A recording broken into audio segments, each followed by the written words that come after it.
Today I'm going to teach you mixed conditional sentences. This is the part 1, and before this I have described the all uses of conditional sentences sequence wise, like zero conditional sentences type 1, type 2 in a different parts, and type 3 as well.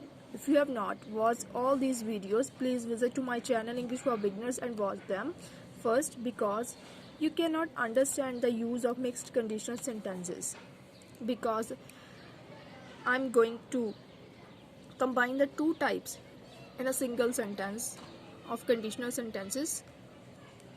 So that's why I'm suggesting you please visit to my channel English for Beginners and watch all these parts regarding the conditional sentences first, if you want to understand the use of mixed conditional sentences. The condition part appears in the type 3 in action form, and the result part is represented in type 2 in the action form.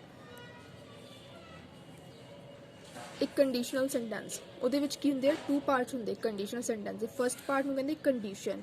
If subject had plus ਇਹਦਾ structure ਕੀ ਆ, if subject had negative form ਚ ਆਉਂਦਾ, means negative ਕੋਈ sentence ਕਰਦੇ ਤਾਂ not use ਕਰਾਂਗੇ, otherwise had plus V3 plus object and then comma. ਜਿਹੜਾ ਫਸਟ ਪਾਰਟ ਇਹਨੂੰ ਕੀ ਬੋਲਦੇ, ਕੰਡੀਸ਼ਨ ਇਫ ਵਾਲੇ ਨੂੰ। ਤਾਂ ਸੈਕਿੰਡ ਪਾਰਟ ਹੁੰਦਾ ਵਾ ਇਸ ਕੰਡੀਸ਼ਨ ਦਾ ਰਿਜ਼ਲਟ ਹੁੰਦਾ ਵਾ। ਇਹਦਾ ਸਟਰਕਚਰ ਕੀ ਹੈ, ਮੀਨਸ ਰਿਜ਼ਲਟ ਪਾਰਟ ਦਾ subject would plus V1 plus object. ਜੇ ਨੈਗੇਟਿਵ ਫਾਰਮ ਆ ਤਾਂ ਨਾਟ ਯੂਜ਼ ਕਰ ਲਾਂਗੇ, ਵੁੱਡ ਦੇ ਨਾਲ not then V1, otherwise we don't need to use a not.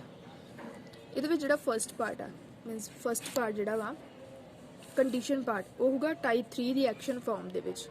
Type 3 ਜਿਹੜੀ ਹੁੰਦੀ ਹੈ ਕੰਡੀਸ਼ਨਲ ਸੈਂਟੈਂਸ ਉਹਦੀ ਐਕਸ਼ਨ ਫਾਰਮ ਦੇ ਵਿੱਚ ਹੋਊਗਾ। ਮੀਨਸ ਟਾਈਪ 2 ਤੇ ਟਾਈਪ 3 ਦੇ ਤਿੰਨ ਯੂਜ਼ਸ ਹੁੰਦੇ ਆ, ਮੀਨਸ 3 ਟਾਈਪਸ ਦੇ ਸੈਂਟੈਂਸਿਸ ਬਣਾਏ ਜਾਂਦੇ ਆ ਟਾਈਪ 2 ਤੇ ਟਾਈਪ 3 ਚ। State of being, state of possession and action form ਚ। ਦੋਨੇ ਜਿਹੜੇ ਕੰਡੀਸ਼ਨ ਪਾਰਟ ਵੀ ਰਿਜ਼ਲਟ ਪਾਰਟ ਦੋਨੇ ਹੋਣਗੇ ਐਕਸ਼ਨ ਫਾਰਮ ਦੇ ਵਿੱਚ। ਫਸਟ ਪਾਰਟ ਹੋਊਗਾ ਜਿਹੜਾ ਕੰਡੀਸ਼ਨ ਵਾਲਾ ਪਾਰਟ, ਉਹ ਟਾਈਪ 3 ਦੀ ਐਕਸ਼ਨ ਫਾਰਮ ਚ। ਜਿਹੜਾ ਸੈਕਿੰਡ ਰਿਜ਼ਲਟ ਪਾਰਟ ਹੋਊਗਾ ਟਾਈਪ 2 ਦੀ ਐਕਸ਼ਨ ਫਾਰਮ ਚ ਹੋਏਗਾ। ਜੇ ਮੈਂ ਡਾਈਟ ਪਲਾਨ ਸ਼ੁਰੂ ਕਰ ਲਿਆ ਹੁੰਦਾ ਤਾਂ ਮੈਂ ਅੱਜ ਪਤਲੀ ਹੁੰਦੀ। If I head started diet plan comma I wood B slim today. ਇਹਦਾ ਕੀ ਡਿਫਰੈਂਸ ਹੈ ਵੀ ਟਾਈਪ 3 ਦੇ ਨਾਲ, ਮੀਨਸ ਇਹਨੂੰ ਆਪਾਂ ਕਿਉਂ ਨਹੀਂ ਬਣਾ ਸਕਦੇ ਟਾਈਪ 3 ਦੇ ਨਾਲ। ਟਾਈਪ 3 ਦੇ ਵਿੱਚ ਕੀ ਹੁੰਦਾ, ਐਕਸ਼ਨ ਫਾਰਮ 'ਚ ਆਪਾਂ ਇਮੈਜੀਨੇਸ਼ਨ ਕਰਦੇ। ਇਮੈਜੀਨੇਸ਼ਨ ਇੱਥੇ ਵੀ ਆ, ਉੱਥੇ ਆਪਾਂ ਇਮੈਜੀਨੇਸ਼ਨ ਇੱਦਾਂ ਕਰਦੇ ਹਾਂ ਵੀ ਜੇ ਮੈਂ ਮੀਨਸ ਪਾਸਟ ਵਿੱਚ ਹੀ ਇਹ ਡਾਈਟ ਪਲਾਨ ਸ਼ੁਰੂ ਕਰ ਲਿਆ ਹੁੰਦਾ, ਮੀਨਸ ਇੱਥੇ ਜਿਵੇਂ ਪਾਸਟ ਵਿੱਚ ਮੈਂ ਸ਼ੁਰੂ ਕਰ ਲਿਆ, ਇਹ ਤਾਂ ਇਮੈਜੀਨੇਸ਼ਨ ਦਾ ਪਾਰਟ ਮੀਨਸ ਕਰੈਕਟ ਹੈ ਕਿਉਂਕਿ ਆਪਾਂ ਟਾਈਪ 3 ਦੇ ਅਕੋਰਡਿੰਗ ਬਣਾਇਆ। ਰਿਜ਼ਲਟ ਪਾਰਟ ਕਿਉਂ ਆਪਾਂ ਸੈਕਿੰਡ ਮੀਨਸ ਟਾਈਪ 2 ਦੇ ਵਿੱਚ ਬਣਾਇਆ ਵਾ, ਕਿਉਂਕਿ ਇੱਥੇ ਆਪਾਂ ਰਿਜ਼ਲਟ ਜਿਹੜਾ ਵਾ ਉਹ ਐਟ ਪ੍ਰੈਜ਼ੈਂਟ ਦਾ ਦੱਸ ਰਹੇ ਹਾਂ ਵੀ ਹੁਣ ਮੇਰੀ ਐਸ ਪ੍ਰੈਜ਼ੈਂਟ ਦੇ ਵਿੱਚ ਮੇਰੀ ਕੀ ਕੰਡੀਸ਼ਨ ਹੁੰਦੀ ਜੇ ਮੈਂ ਡਾਈਟ ਪਲਾਨ ਪਾਸਟ ਵਿੱਚ ਸ਼ੁਰੂ ਕਰ ਲਿਆ ਹੁੰਦਾ। ਉਹਦੇ ਵਿੱਚ ਕੀ ਹੁੰਦਾ ਵਾ, ਉਹਦੇ ਵਿੱਚ ਆਪਾਂ ਪਾਸਟ ਦੀ ਆਪਾਂ ਇਮੈਜੀਨੇਸ਼ਨ ਕਰਦੇ ਹਾਂ ਅਤੇ ਪਾਸਟ ਦਾ ਹੀ ਰਿਜ਼ਲਟ ਦੱਸਦੇ। ਉਹਦਾ ਇਹ ਹੋਣਾ ਸੀਗਾ ਜੇ ਮੈਂ ਡਾਈਟ ਪਲਾਨ ਮੀਨਸ ਪਾਸਟ ਵਿੱਚ ਸ਼ੁਰੂ ਕਰ ਲਿਆ ਹੁੰਦਾ ਅਤੇ ਪਾਸਟ ਵਿੱਚ ਮੈਂ ਪਤਲੀ ਹੁੰਦੀ। ਇੱਥੇ ਮੈਂ ਕੀ ਕਹਿ ਰਹੀ ਹਾਂ, ਜਿਵੇਂ ਡਾਈਟ ਪਲਾਨ ਪਾਸਟ ਵਿੱਚ ਸ਼ੁਰੂ ਕਰ ਲਿਆ ਹੁੰਦਾ, ਪਾਸਟ ਮੀਨਸ ਪਹਿਲਾਂ ਸ਼ੁਰੂ ਕਰ ਲਿਆ ਹੁੰਦਾ, ਜੋ ਆਪਾਂ ਟਾਈਮਿੰਗ ਵੀ ਮੈਂਸ਼ਨ ਕਰ ਸਕਦੇ ਹਾਂ, ਮੀਨਸ ਡੇ ਵਗੈਰਾ। ਅਤੇ ਅੱਜ ਮੈਂ ਪਤਲੀ ਹੁੰਦੀ, ਅੱਜ ਪਤਲੀ ਹੁੰਦੀ ਮੀਨਸ ਐਟ ਪ੍ਰੈਜ਼ੈਂਟ ਮੇਰਾ ਰਿਜ਼ਲਟ ਕੀ ਹੁੰਦਾ, ਇਸ ਲਈ ਆਪਾਂ ਤਾਂ ਟਾਈਪ 2 ਯੂਜ਼ ਕਰਦੇ ਹਾਂ। ਜੇ ਮੈਂ ਕਾਰ ਨਾ ਖਰੀਦੀ ਹੁੰਦੀ ਤਾਂ ਮੈਂ ਅੱਜ ਚਲਾ ਨਾ ਰਹੀ ਹੁੰਦੀ। If I had not boat car comma I would not B driving it today, means at present ਮੈਂ ਚਲਾ ਨਾ ਰਹੀ ਹੁੰਦੀ। ਜੇ ਆਪਾਂ ਮੀਨਸ ਟਾਈਪ 3 ਦੇ ਅਕੋਰਡਿੰਗ ਕਰਦੇ ਫਿਰ ਪਾਸਟ ਦਾ ਰਿਜ਼ਲਟ ਹੋਣਾ ਸੀ, ਪਾਸਟ ਵਿੱਚ ਮੈਂ ਚਲਾ ਨਾ ਰਹੀ ਹੁੰਦੀ। ਫਿਰ ਹੋਣਾ ਸੀ I would not have been driving it today.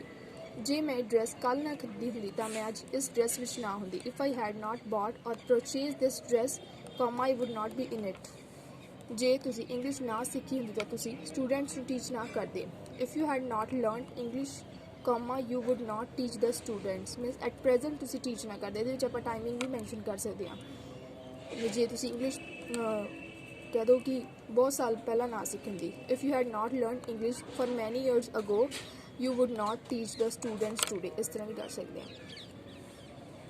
Hop so you will have understood the first part of the mixed conditional sentences, and this is the formula, means the 32 the formula ਵੀ ਇਹਨੂੰ ਆਪਾਂ ਕਹਿ ਸਕਦੇ ਹਾਂ, ਕਿਉਂਕਿ type 3 ਦੇ first part use ਹੋ ਰਹੀ ਹੈ ਕੰਡੀਸ਼ਨ ਪਾਰਟ, ਟਾਈਪ 2 ਜਿਹੜੀ ਹੈ ਰਿਜ਼ਲਟ ਪਾਰਟ ਯੂਜ਼ ਹੋ ਰਹੀ ਹੈ। 32 ਦੇ ਫਾਰਮੂਲੇ ਨਾਲ ਆਪਾਂ ਇਹਨੂੰ ਲਰਨ ਕਰ ਸਕਦੇ ਹਾਂ, ਮੀਨਸ ਆਪਾਂ ਆਪਣੇ ਮਾਈਂਡ ਵਿੱਚ ਇਹਨੂੰ ਰੱਖ ਸਕਦੇ ਹਾਂ। ਕਿਉਂਕਿ ਟਾਈਪ 3 ਫਸਟ ਪਾਰਟ ਹੈ, ਟਾਈਪ 2 ਸੈਕਿੰਡ ਪਾਰਟ ਹੈ ਇਸ sentence the. Hope so you will have understood the all uses of mixed conditional sentences. If you have any kind of queries, you can ask me through comments. Thanks for watching my video. Please subscribe and share my channel with your friends and family. Thanks.